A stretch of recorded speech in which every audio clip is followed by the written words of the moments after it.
welcome back to the class, everyone. Star Wars Galaxy of Heroes has now been around for over 8 years. One of the really cool side effects of that is we now have a plethora of game modes as well as a ton of characters. One of the downsides to this is it has increased potential to make mistakes as we have a lot more decisions now to make. So what I want to do in today's video is take a little bit of a trip down memory lane and focus on 5 mistakes that I was making as a beginner player and what you can do in order to avoid them.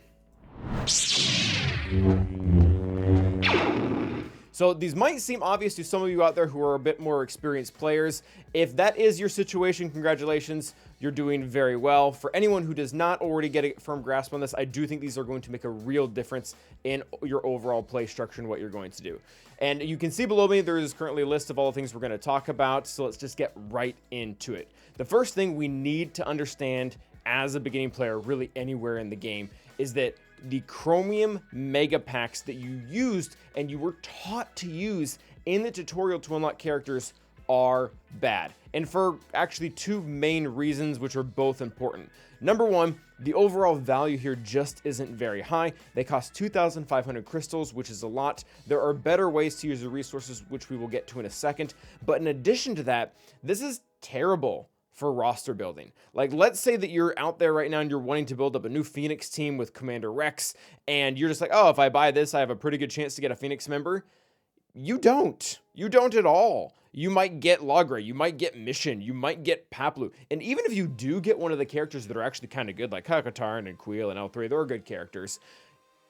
If you're not working on their whole team and you don't have things lined up for them, it's really just going to hold you back in the long run. You don't really want all these random scattered characters everywhere. You want to be intentionally building up teams by farming them from their respective nodes or from their shops or wherever they are from, and investing crystals more in the long run rather than trying a gamble pack for 2,500 crystals hoping that you just get lucky. The best way to use your crystals in the beginning of the game, and quite frankly this continues throughout the entirety of it, is to refresh energy for the first 350 crystal refreshes. You can see I've actually already done that. Not only is that just a better return because that will allow you to farm gear or your characters that are exclusive to these nodes in the very beginning, but it also is going to expedite the amount of experience you get, which will help you get to level 85 faster. So even if you're already there, crystal refreshes are still the best way to gain things in game, and if you're not, then you also get the added bonus of experience on top of that. And overall, it's just the best way to use your crystals. As you get a higher income when you start playing other game modes, you'll eventually be able to start doing refreshes in things like Cantina, Mod, or Fleet, but really the normal energy is going to be your bread and butter in the very beginning. And by the way, you don't even have to spend money. That's not really where we're going to be able to refresh this once or twice a day. You get enough crystals just from doing your daily activities to be able to do that. So it is something that everyone can do. The next thing I want to talk about isn't really having anything to do with efficiency, but it is something that caught me off guard when I first started playing this game.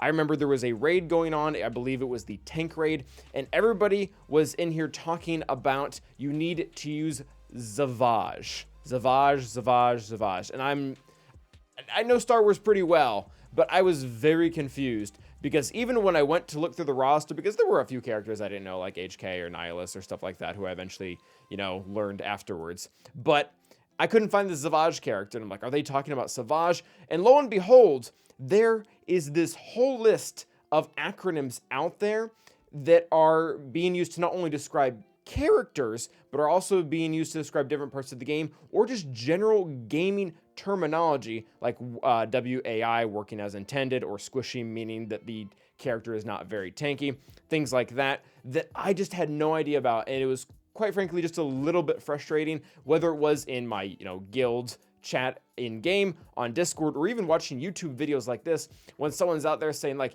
yeah, you need to take your CLS in GAC versus GAS, and I'm just kind of like, that's a really hard sentence to understand if you don't know all of this. So what we're going to do, we're not going to have a whole video on acronyms, but I'm going to link this page right here in the description below. That way you guys can check it out and maybe even just save this as a resource. Every time that somebody uses something funky like rote, you just go in here, look it up, and you'll have kind of an explanation as to what it is.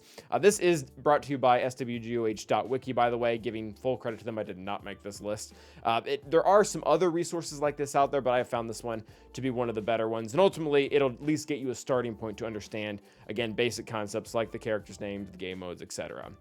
So that was one thing that I did not do in the very beginning of the game, or might not have even existed at the very beginning, that I was missing out on. It was quite frankly just a little bit frustrating. Next up is going to be having a guild that uses Discord. And I was really resistant to this in the very beginning, just because I didn't want to have a whole other application just for talking with my guild. And obviously I eventually, caved on that and got Discord, went in there. And this isn't like an ad for Discord or anything. If your guild uses some other mechanism that isn't in-game chat to talk, that's fine. I think like Telegram's a thing for some people, but anyways, not important. One of the biggest assets to having, or advantages to having, a guild that also has Discord isn't even just so that you get more reliable commands for the raid or for TB or for TW. It's the fact that you have a group of people that are out there that you can reach out to, whether it be once a day, once a week, once a month, and just get general good advice about what's going on. Because as we're going to talk about here in a couple of seconds, there are some rather complicated characters or concepts out there in the game, like mods, like datacrons, that having a guild behind your back that you can just go in and ask questions to and learn from them is going to be very beneficial. And while you may be thinking, well, I really don't want to use an application that cuts into that much of my time, I believe it'll honestly save you time in the long run. And quite frankly, if you're spending, 7 minutes into this watching a YouTube channel from a guy who buttons his shirts all the way up, you might already be invested enough to be in a guild that uses Discord, or again, some other communication app. Just a little bit of food for thought, and something that I think can greatly advantage a lot of people, and something that I really missed out on in the very beginning of the game, not having that support and making a lot of mistakes in regards to characters and mods and things like that. Next up, speaking of mods, is going to be understanding mods. So I will admit, when I very first started playing the game, I somewhat knew that these things were important just because they were kind of free stats, almost regardless of the ones you put on. But I had a nice gap of knowledge between what I can see visually and what is actually happening numerically on the side. What I mean by that is I was hyper focused on whether this had the health symbol, or this had the defense symbol, or this had the speed symbol, and I really didn't understand anything else. And while this video isn't meant to be a really long, elaborate explanation on the basics of mods, this is something that we all really need to understand, that the majority of good mods, not all, but the majority of all good mods are dependent on how much speed they have. One of the nice things that CG has done in recent times is they have actually highlighted that for us and recognized that it is legitimately the most important stat that you can have. Again, every character is different. There are some that do not benefit that much from it, but overall, it is the golden standard that when you're building up a roster, it is the thing that it needs to be focused on the most. And honestly, while the sets and the primaries and all those other things do matter to a certain extent when you're trying to build an overall roster, I honestly don't care if you have a tenacity mod set with a defense primary. If it has 15 speed, you are probably going to use that thing until the end of time. So just understanding and trying to understand them better. There are a lot more videos on that out there, both by myself and a lot of other great creators. There are some infographics that can be somewhat helpful, but honestly, these are a very elaborate concept that do need a little bit more digging into, where videos really do have the advantage. And I don't just say that because that's what we're kind of doing right now, but just because it's the truth.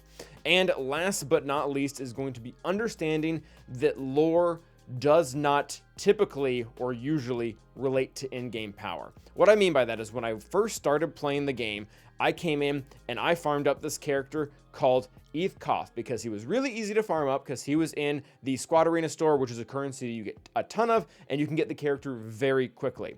And I got him up to 6 stars. He's a Jedi Council member. He must just be really good. And I kept using him, and then I, at some point, opened a Chromium Pack and got Ezra Bridger at 2 stars. And I was uber confused when my Ezra Bridger was doing significantly more damage than SWGOH, when he's a Jedi Council member.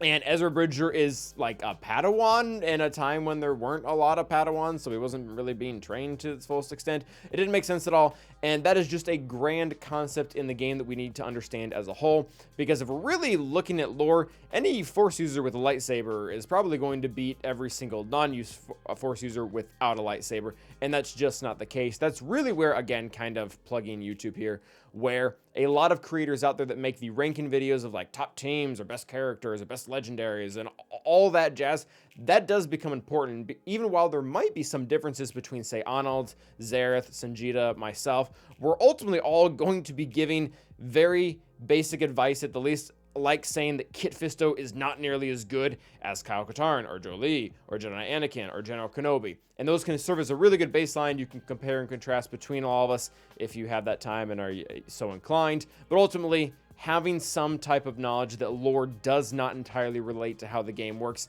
is very important, because that will help you in your decision making. Even if you are going after characters you like. You might like Han Solo, but even then, not all Han Solos are created equally, and some of them are a lot better than others. Raid Han obviously having a ton of value, Captain Han not so much, and we won't, again, not supposed to be a Han Solo video. So those are the 5 concepts, or 5 mistakes really, that I made in the very beginning of the game. I didn't understand that lore and power weren't entirely connected. There is a lot of nuance to it.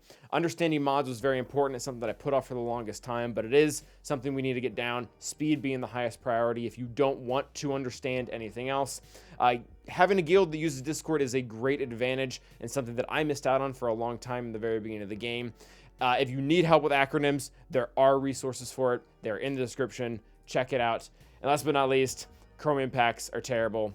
Get your crystal refreshes from energy. Call it a day. Have a good time. Thank you guys for watching, and as always, stay awesome.